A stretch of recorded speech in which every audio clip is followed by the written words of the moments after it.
سورۃ قریش بسم اللہ الرحمن الرحیم لإلاف قریش ایلافہم رحلۃ الشتاء والصیف فلیعبدوا رب ھذا البیت الذی اطعمہم من جوع وآمنہم من خوف۔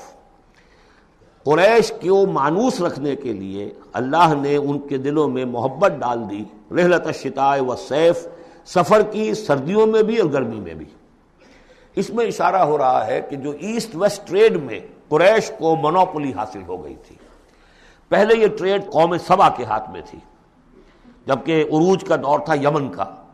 تو ہوتا یہ تھا کہ ہندوستان سے اور جاوا اور ملایا اور سماٹرا، بورنیو اور چین سے سارا جو سامان تجارت آتا تھا وہ یمن کے ساحل پر، کیونکہ نہر سویس تو تھی نہیں۔ اب ایک طرف وہ ہے فار ایسٹ، ایک طرف ہے یورپ، اور یورپ کو اور فار ایسٹ کو ملانے والے کوئی آبنائے نہیں ہے، پانی۔ اور وہ راستہ جو ہے round the Cape of Good Hope, وہ تو 1498 میں واسکو ڈی گاما نے تلاش کیا ہے، گویا کہ حضور کی بعثت کے 800 برس بعد۔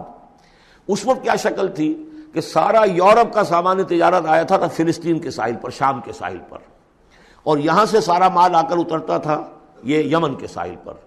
تو کچھ عرصے پہلے تک، تو کوئی 150-200 برس پہلے تک حضور سے یہ ساری تجارت یمنیوں کے ہاتھ میں تھی۔ یمنی قافلے لے کر چلتے تھے، یہاں سے اس مال کو لے گئے وہ شام تک، پھر وہاں سے مال لے آئے، اور یہ ایک طرح سے گویا کہ ایسٹ اینڈ ویسٹ جو ٹریڈ تھی اس میں انہیں کی پوزیشن حاصل تھی۔ پھر جب سیل العرم آیا ہے، ان پر سیلاب آیا ہے، وہ تباہ و برباد ہو گئے، تو پھر یہی ایسٹ ویسٹ ٹریڈ جو ہے یہ قریش کے ہاتھ میں آ گئی، اور ان کو خاص طور پر پروٹیکشن یہ حاصل تھی کہ چونکہ یہ خانہ کعبہ کے متولی تھے اور وہاں تمام قبیلوں کے بت رکھے ہوئے تھے، گویا کہ سب کے خدا ہاسٹیج تھے ان کے پاس، لہذا ان کے قافلے پر کوئی حملہ نہیں کر سکتا تھا، کسی اور کا قافلہ بچ کے جا نہیں سکتا۔ اس قافلے کو لوٹتے تھے بدو، اور اس کو جو ہے کوئی حفاظت نہیں ہوتی تھی، لیکن قریش کا قافلہ بدو دور رہتے تھے کہ یہ تو خانہ کعبہ کے متولی ہیں، اور اگر ہم نے ان کا قافلہ لوٹا یہ ہمارا بت اٹھا کے پھینک دیں گے باہر وہ خانہ کعبہ سے۔ اس لیے انہیں اس خانہ کعبہ کی وجہ سے وہ پوزیشن حاصل ہوئی کہ انہیں تونگری اور دولت مندی حاصل ہو گئی، اور پھر یہ ایسا کرتے تھے، سردیوں کے زمانے میں یہ اپنا چکر لگاتے تھے یمن کا، اور گرمیوں کے زمانے میں جاتے تھے شام کی طرف، فلسطین کی طرف، کیونکہ وہ گرم علاقہ ہے تو وہ سردیوں میں، اور یہ چونکہ زیادہ ٹھنڈا علاقہ تھا وہ گرمیوں میں۔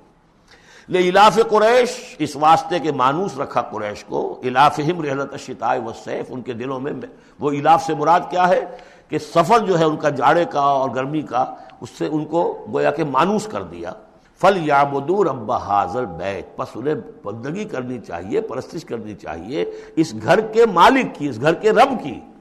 انہوں نے یہاں لا کے 360 بت رکھ دیے ہیں، انہیں چاہیے تھا کہ خلوص اور اخلاص کے ساتھ جو اس گھر کا اصل مالک ہے، جس کی توحید کے لیے یہ مرکز بنایا تھا ابراہیم نے، ان کے جد امجد نے، اور کہا تھا کہ ربنا لیقیموا الصلاۃ، تیری نماز قائم کرنے کے لیے میں نے یہ گھر بنایا ہے، تو اس کو انہوں نے جو ہے بت قدا بنا دیا۔ دنیا کے بت قدوں میں پہلا وہ گھر خدا کا، ہم اس کے پاسباں ہیں، وہ پاسباں ہمارا۔ تو کرنا یہ چاہیے تھا الذی اطعمہم من جوع، جس نے کہ انہیں طعام پہنچایا اور بھوک سے نجات دی، انہیں غذا دی، انہیں دولت دی، وآمنہم من خوف، اور ان کو امن دے دیا ہے خوف سے کہ ان کے قافلوں کے اوپر کسی حملے کا خوف اور اندیشہ نہیں ہوتا۔ بارک اللہ لی ولکم فی القرآن العظیم ونفعنی وإیاکم بالآیات والذکر الحکیم۔